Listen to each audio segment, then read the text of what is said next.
Përshëndetje. Jemi në javën e madhe të Pashkës Ortodokse.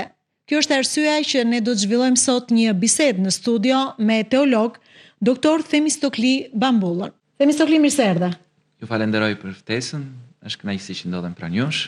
Faleminderit që pranove ftesën edhe që u tregove më njëherë i gatshëm për të ndarë me gjithë teleshikuesit, me ata që dëgjojnë për herë të parë, po edhe me ata që i përkasin besimit ortodoks, por jo vetëm për të folur për këtë javë shumë të rëndësishme, po edhe për elemente që ndoshta mund të vinë të shpjeguara nga ju për herë të parë në një perceptim tjetër. Flasim për javën e madhe të Pashkës Ortodokse. Pse ne e emërtojmë kështu? Po, ndodhemi në javën e madhe të le të themi të një periudhe që ta shpjegojmë pak më të plotë si koncept. Periudha e kreshmës së madhe që quajmë në kishën ortodokse kulmon me javën e madhe. Por realisht fillon rreth 10 javë përpara me të dielën e Tagramblecit dhe të Fariseut, pasojnë në 2 të diela të cilat janë përgatitore, më pas fillon kreshma e madhe siç quhet, që fillon me të enën e bardhë dhe mbyllet me të shtunën e Llazarit. Java e madhe vjen si kulmi i gjithë kësaj parapërgatitje, e cila realisht mund të ngjason me një lloj palestre, le të them, ku ne besimtarët stërvitemi në aspektin e luftës kundër pasioneve dhe kultivimit të virtyteve. Dhe kjo periudhë natyrisht shoqërohet me kreshme, me mungesën ose privimin e disa prej ushqimeve, të cilat na ndihmojnë gjithashtu të ato në betejën tonë shpirtërore. Pasi duke u përmbajtur nga disa lloje ushqimesh, ne në të njëjtën kohë kultivojmë, përpiqemi që të zhvillojmë virtytin e vetëpërmbajtjes e shumë virtyte të tjera, të cilat gradualisht javë pas jave gjatë kreshmës së madhe zhvillohen në jetën shpirtërore të çdo besimtari, duke ndjekur natyrisht të gjitha shërbesat kishtare. Dhe shumë interesante që fillon në fakt e gjithë kjo javë, jo të hënën, por të diel. Po. Të diel të gjithë besimtarët ortodoks i drejtohen kishave për të marrë dafinën, e cila konsiderohet si e diela e dafinave. Pra kemi një javë që fillon nga një diel e përfundon tek një diel tjetër.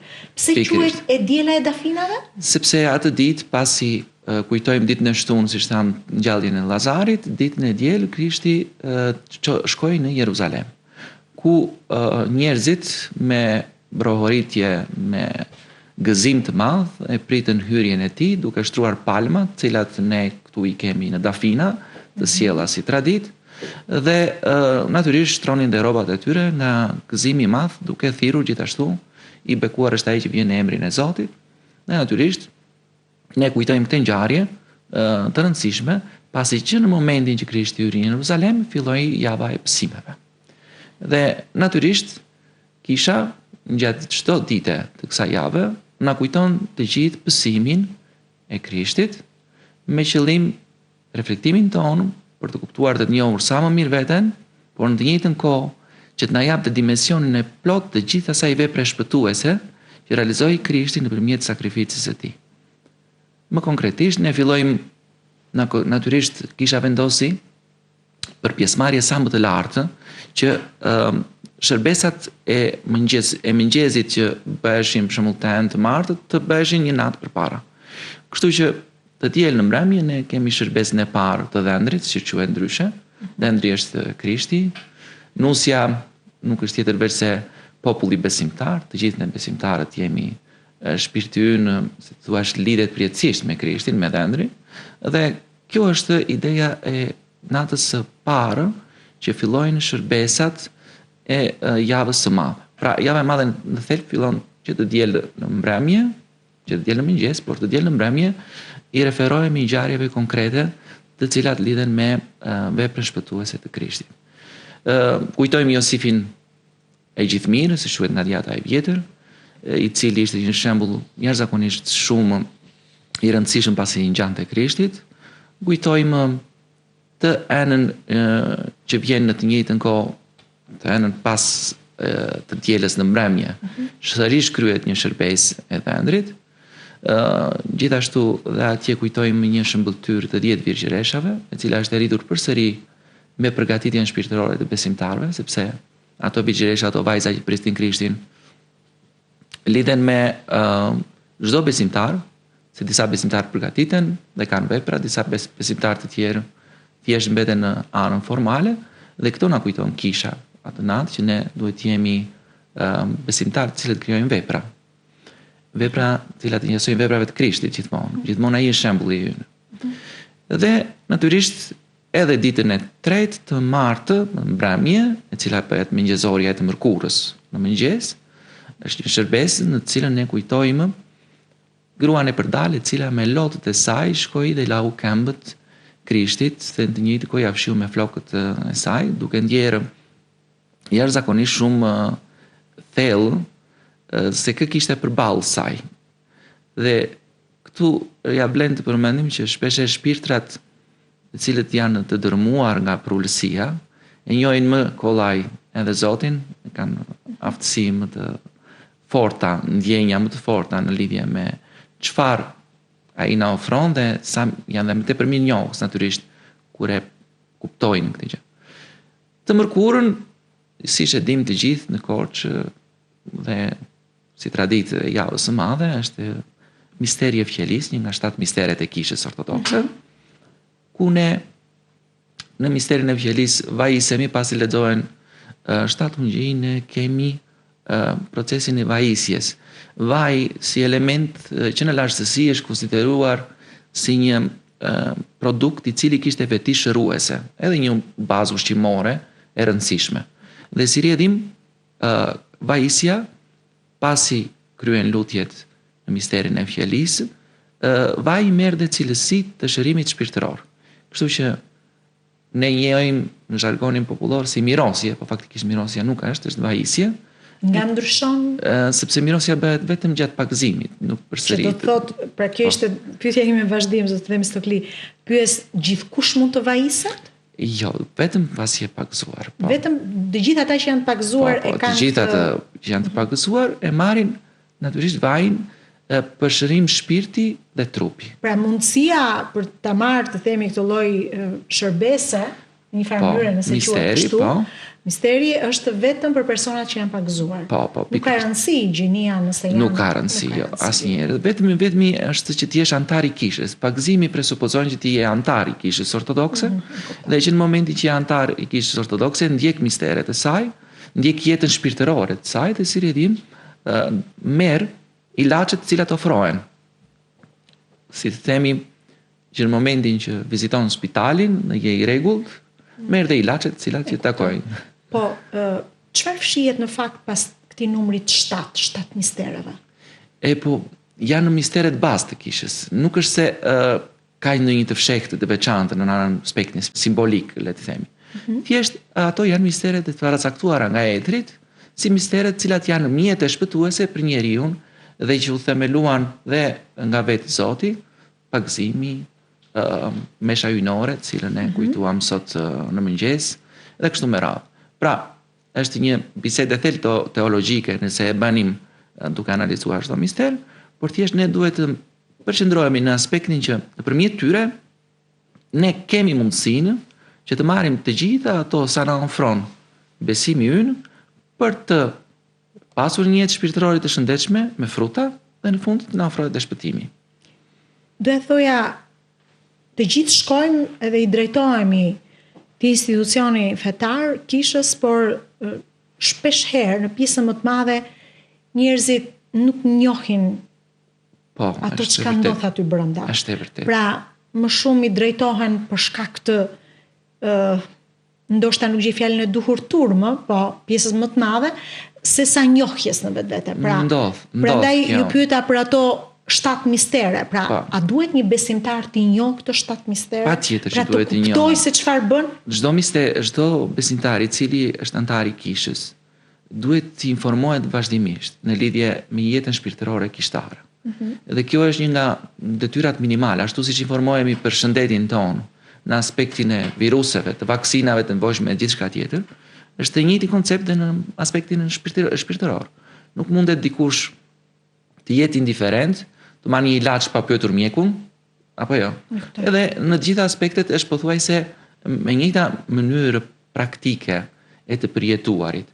Natyrisht, shpesh ndodh që shumë besimtarë dhe jo besimtarë, po shumë besimtarë sepse ata kanë përgjegjësinë më të madhe në aspektin e marrëdhënies shpirtërore që kanë ndërtuar ata me kishën, mbeten në formaliteti, domethënë në anën e jashtme të ceremonisë dhe nuk thellojnë në aspektin e brendshëm të saj. Prandaj pikërisht dhe gjatë javës të madhe ne kujtuam faktin që kisha e fillon me disa shembuj konkret, Josifin. Pastaj na kujton 10 virgjëreshat, një shembull tyre e Krishtit, e cila tregon që 5 prej tyre kishin vaj dhe ynën në dasmën e ëndrit dhe 5 nuk kishin vaj. Pikërisht për treguar që nuk mjafton formaliteti. Erdha dhe unë jam gati këtu me vaj që ty në dasmën, por na duhet me patjetër dhe ana esenciale, që është praktika, që janë veprat e tua. Ato të sjellin dhe të japin përfitimin real, se ti mund të jesh gati, po papritur mund të jesh edhe jashtë. Kështu që është e domosdoshme në këtë aspekt të gjithë reflektojmë. Dhe edhe në aspektin e kungimit hyjnor, që do të thotë të bashkohem plotësisht me Krishtin, në cila në këtë javë është zakon që shumica e besimtarëve kungojnë, ka raste ndonjëherë që vetëm këtë javë kungojnë. Dhe kjo është një fatkeqësi, pastaj është një tragjedi në kuptimin besimit tonë, sepse mbetemi vetëm në një formalitet, kur ai është ushqim shpirtëror, ashtu siç është ushqimi i përditshëm. Ne, nëse nuk kungohemi, nëse nuk marrim Krishtin, ne nuk kemi mundësi që të jetojmë nga pikpamja shpirtërore, as fruta shpirtërore nuk mund të kemi. Dhe mbetemi në nivelin e një besimtari formal, që realisht nuk përpiqet as pak që të jetojë besimin. Dhe është një shprehje e një mitropoliti, thoshtë, po më pyet çfarë je, unë po të them je kasht. Nëse merr zjarrin, çfarë do ndodh kashta? Do digjet. Dhe nëse merr zjarrin, që është Krishti, që është Perëndi, se për ne kur marrim kungimin hyjnor besojmë se është trupi dhe gjaku i Krishtit me të vërtetë, atëherë ne në vend që të shërohemi, mund të digjemi, sepse nuk jemi të përgatitur në mënyrën e duhur. Dhe kjo kërkon, ashtu siç na mëson dhe java e madhe që të rikthehemi frymës të ditëve, që radh parë jemi të prullur, të falim, të ndjekim jetën shpirtërore, të marrim si shembull plotësisht Krishtin në çdo aspekt. Krishti nuk na kërkoi në asnjë rast që të bënim diçka tjetër përveç asaj që ai bëri. Kreshmoi, fali armiqtë e tij, asnjëherë nuk zemërua, asnjëherë nuk ka fyer, asnjëherë nuk ka gënjur, asnjëherë nuk ka shpifur. Përkundrazi, i bën të gjitha të kundërta të kundra tij. Pra, edhe kreshma nuk ka kuptim nëse mbahet 2 ditë, 3 ditë, okay, kungova, shpëtova. Nëse nuk shoqërohet bashkë me vetëpërmbajtjen në aspektin ushqimor dhe me vetëpërmbajtjen në gojë. Kryesisht në gojë, është traditë në kishën tonë dhe e theshin gjyshet e gjyshit tonë, që të dielën e lidhjes të djathtit, siç quhet, domethënë fillon kreshma e madhe. Në mbrëmje ishte zakon që hanin prerë të fundit bulmet dhe vezë. Dhe produkti i fundit që hanin ishte veza. Dhe thonin që do ta mbyllim gojën me vezë dhe të hapim sërish me vezë. Domethënë kreshma duhet shoqërohesh me një mbyllje të gojës në kuptimin e moralit, në aspektin më moralit, jo të folurit dhe të komunikimit. Dhe do shumë kujdes në këtë aspekt, pasi kultivimi i virtyteve nuk është një proces i thjeshtë, është një kryq. Dhe Krishti na tregoi që jeta jonë është mund të jetojmë parajsën këtu, por parajsa kalon nga i afërmi. Dhe kjo do të thotë që ne duhet të kemi shumë kujdes në marrëdhëniet tona edhe me të tjerët, dhe këtë duhet të tregojmë me vepra. Sepse këtu nëse ne mbajmë kreshme dhe am të afërmin ton me fjalë, atëherë më mirë të am mish dhe të mos am të afërmin, ndoshta. Është më mirë ashtu. Nuk ka vlerë. Po. Gati nuk ka vlerë. Atëherë, më tha që entja fillon me meshën hyjnore. Po, te entën e madhe në mëngjes, ne përkujtojmë themelimin e misterit, një nga mistereve kryesore që ka kisha jon, misterin e falënderimit hyjnor, ose të meshës hyjnore, si njihet. Shumica e njerëzve, besimtar dhe jo besimtar, janë të familiarizuar me ikonën e Krishtit, cili qëndron në mes të apostujt bashkë me të pranë tij, në një darkë të fundit para se të fillonin besimin. Ajo e cila tek të gjithë ne është memorizuar si darka e fundit. Darka mistike, darka e fundit. Dhe atje shoqërohesh natyrisht darka me disa fjalë të Krishtit, të cilët para përgatisnin nxënësit për të ardhmen dhe porositë e fundit, le të themi, në një farë mënyre, se çfarë duhet kishim kujdes. Dhe natyrisht atje ishte edhe momenti kur Krishti thot, merrni, hani, ky është trupi im, merrni, pini, ky është gjaku im. Janë fjalët themeluese të misterit të shenjtë që ne kujtojmë sot. Gjithashtu, në të njëjtën ditë, kujtojmë dhe gjithë ato sa pasuan. Ishte lutja në Gjestimani, momenti i arrestimit e tradhtimi i tij nga Juda me një puthje, është një moment tragjik për gjithë njerëzimin. Ta imagjinoj dikush që për faktin se dashuron aq shumë paranë, tradhton atë të cilin e pe të bëjë mrekulli, të ngjallë të tekur, ta njohësh nga afër si mësues, dhe në fund ta kesh zemrën kaq shumë të mbyllur, sa ta tradhtosh atë me një puthje e cila është shprehje absolute e dashurisë. Dhe momentin e arrestimit po ashtu e kujtojmë në të njëjtën mesh ku e ngritë shuplakën e parë dhe më pas u çua para udhëheqjes të asaj kohe dhe vazhdojmë në mbrëmje të të njëjtës të madhe kur lexohen 12 ungjite, shpeshherë këtu ngatrohemi, nuk janë 12 ungjite, 4 janë ungjite, realisht është një, po 4 janë shkruesit e ungjillit. Edhe në këtë pjesë kujtojmë të gjitha ato sa vuajti. Shuplakjen, pështyrjet, përdhosjen, kamxhikosjen, të gjitha vuajtjet e tij me radhë dhe kryqëzimin e tij dhe vdekjen e tij.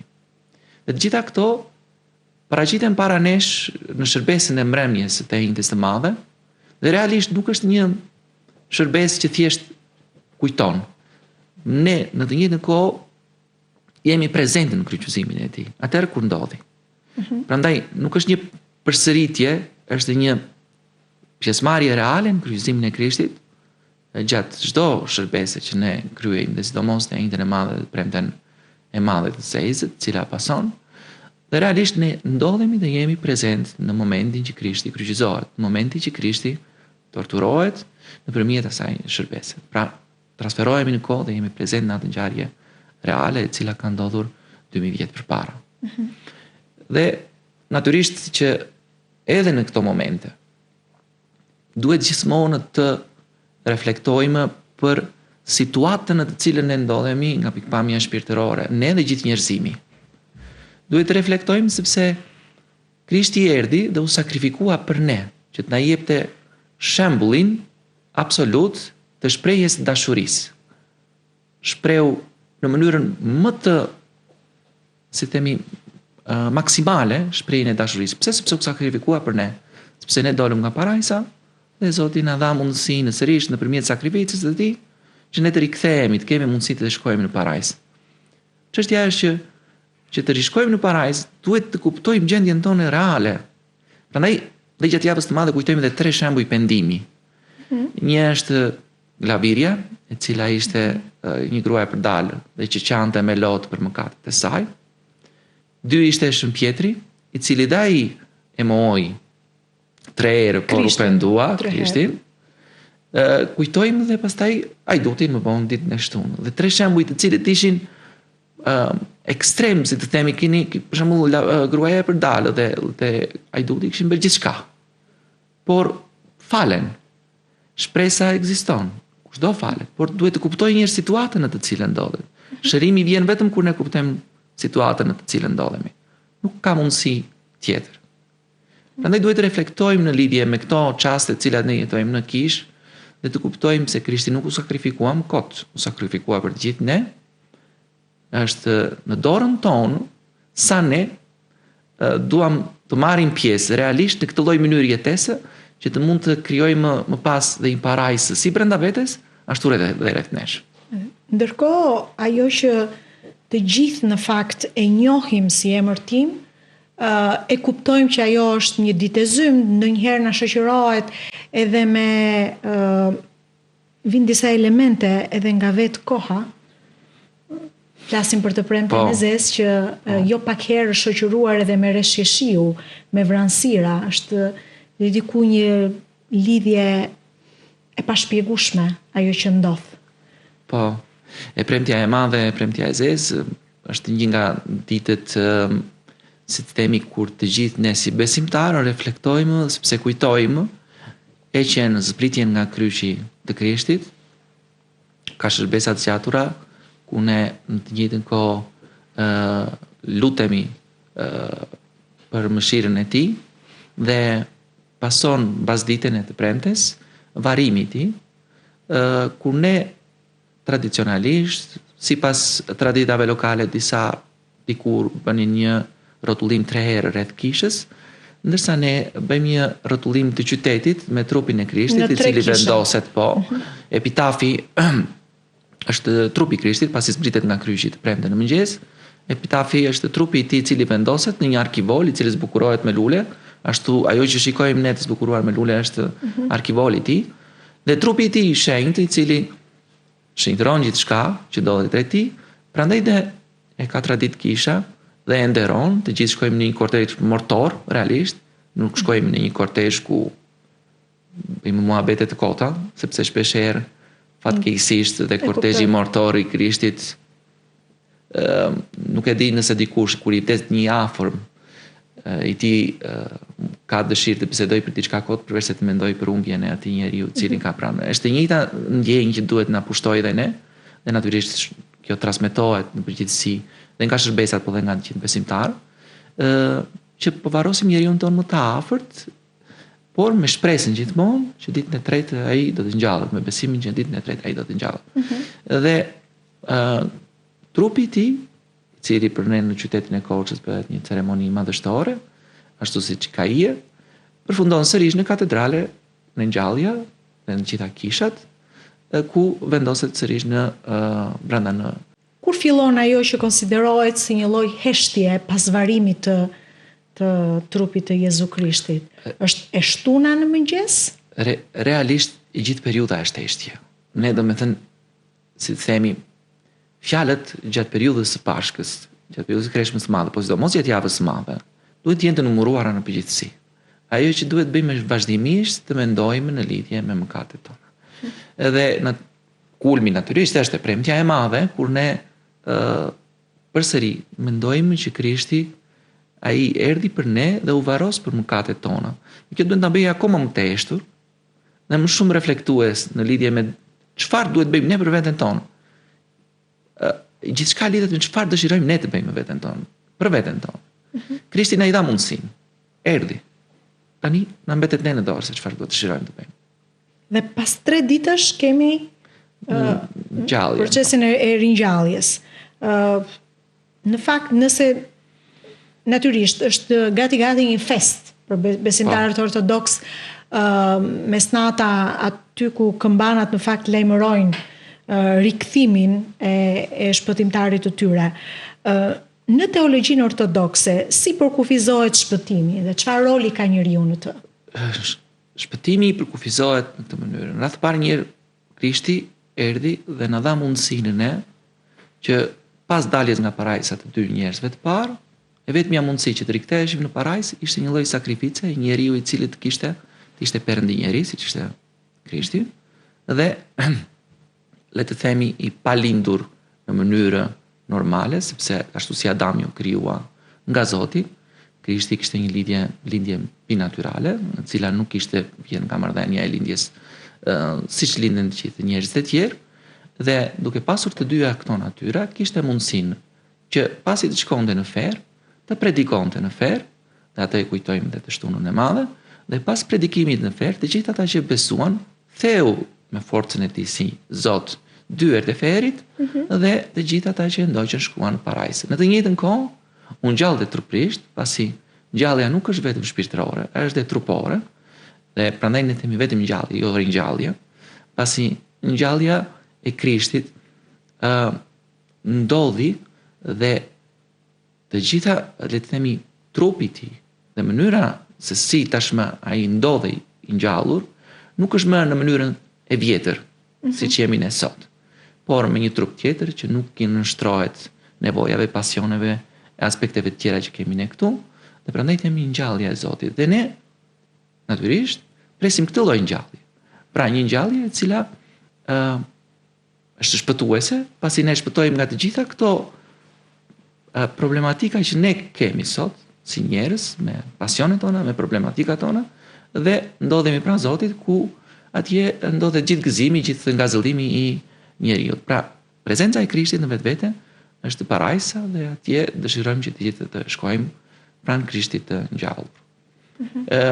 Shoqërohet kjo siç e njohim me çukitjen e vezëve të kuqe, të cilat ngjyen te njëjtën e madhe dhe simbolizojnë ekzistonte që në Romën e lashtë që nga veza vjen jeta, dhe ky aspekt u vlerësua dhe u ruaj në traditën e krishterë, dhe veza e lyer me gjakun e Krishtit, prandaj është e kuqe dhe nuk ndryshon, simbolizon erdhjen e jetës, dhe çukitja është thyerja e varit, dhe thyerja e varit të Krishtit kur u ngjall, dhe thyerja e dyerve të ferit kur i theu për të dhënë mundësinë gjithë ata qytetyre që e besonin dhe shkojnë në parajsë, u përmbledhen në këtë traditë të bukur, të cilën e shikojmë në momentin që lajmërohet që Krishti u ngjall, dhe më njëherë fillon. E diela e Pashkës, e cila fillon me një mëngjes të pastër edhe të dielltë, sepse kështu është në përgjithësi,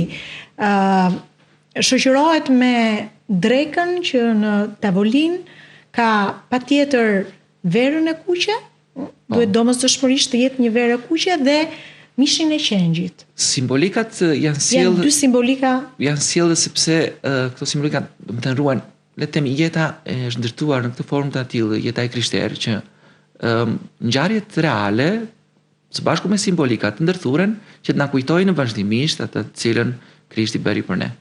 Përderisa në Ungjil shpeshherë i referohemi Krishtit me shqerën e Perëndis, e cila erdhi që sakrifikohet, një krijesë e pafajshme e cila sakrifikohet për të ushqyer ne nga pikpamja trupore, në të njëjtën kohë Krishti ishte i pafajshëm plotësisht, pa mëkatshëm, dhe u kryqëzua për ne të gjithë që jemi mëkatarë për të na shpëtuar. Dhe prandaj simbolika e shqerës në tavolinë është lidhe gjithmonë me sakrificën që bëri Krishti për ne. Veza e kuqe po ashtu, por dhe vera e kuqe simbolizon gjakun e tij që u derdh për ne. Gjithmonë këto, në aspektin e verës sidomos, gjithmonë me mas, sepse nuk është për të dhëur, se pastaj mund të i kalohet vlera e festimit shpirtëror në festimin cili. Gjithë javës së madhe, patjetër nëse hyn në një kish kudo do të dëgjosh një liturgji hynore.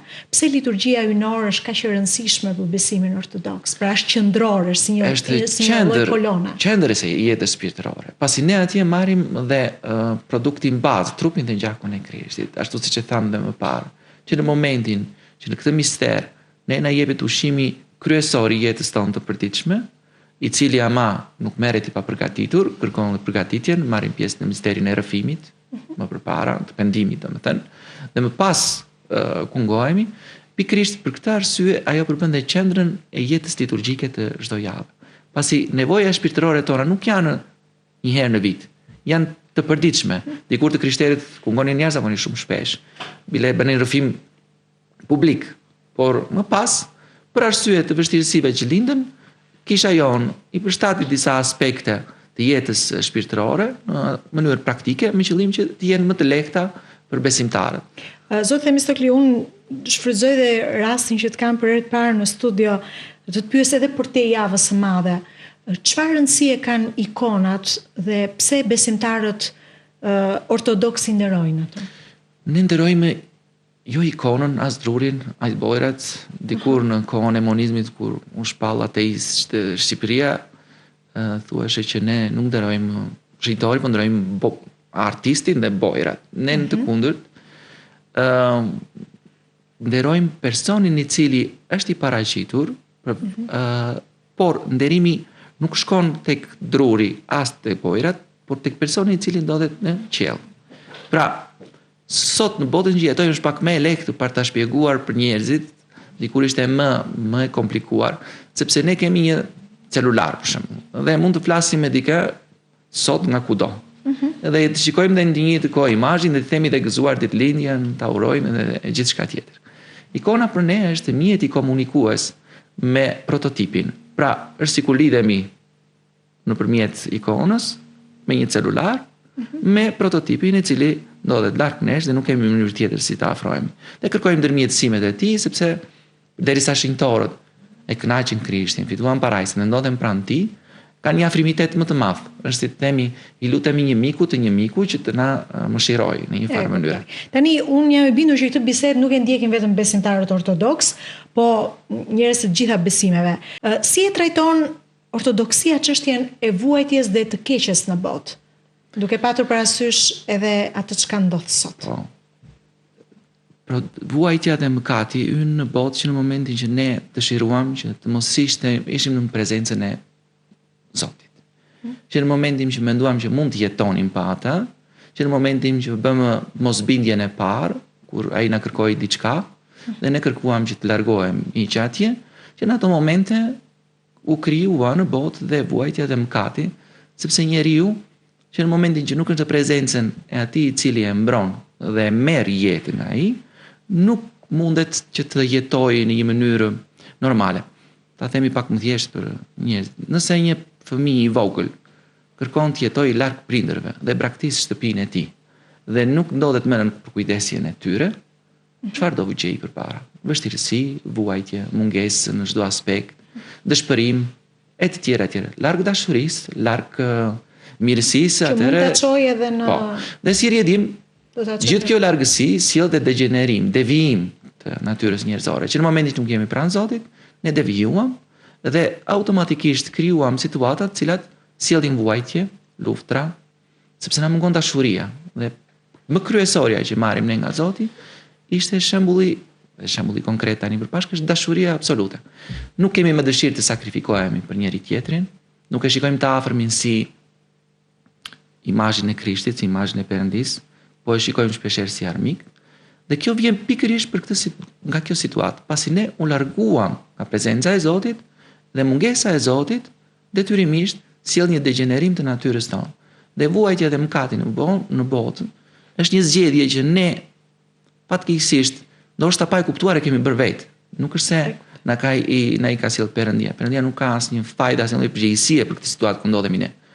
Por ne duhet të reflektojmë për këtë situatë, të shikojmë mënyrën e cila na ofrohet nëpërmjet javës së madhe të Pashkës dhe të rikthehemi pranë prindit, si djali plank prishës, që të jetojmë dhe ne në qetësinë dhe në parajsin që na ofron Zoti. Pyetja e fundit që dua t'ju drejtoj është se si përgjigjet në kohët e sotme teologjia ortodokse sfidave moderne të shkencës dhe teknologjisë. Besimi ortodoks në përgjithësi asnjëherë nuk ka qenë kontradikt me shkencën. Gjithmonë kemi ecur së bashku. Shpeshherë është një keq kuptim ose një keq interpretim që besimi ortodoks, besimi krishterë është në kontradikt me shkencën. Realisht dhe shkenca në vetvete, nga mënyra se si përdoret ajo ka vlerat e saj.